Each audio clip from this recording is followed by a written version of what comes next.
Bismillahirrahmanirrahim. Assalamualaikum warahmatullahi wabarakatuh. Salam sejahtera untuk kita semua. Saya Muhammad Zamili, Kepala Kantor Pertanahan Kota Palembang.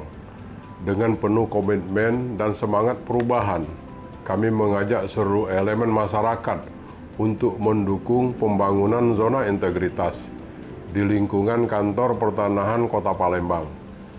Komitmen dan semangat perubahan senantiasa kami hidupkan di seluruh jajaran melalui penciptaan kemudahan, percepatan, dan transparansi pelayanan.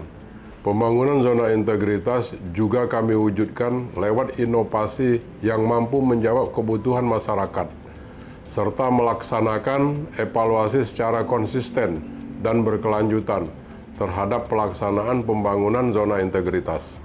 Kami mohon dukungan, doa, dan partisipasi aktif dari seluruh lapisan masyarakat, stakeholder, dan mitra kerja kami.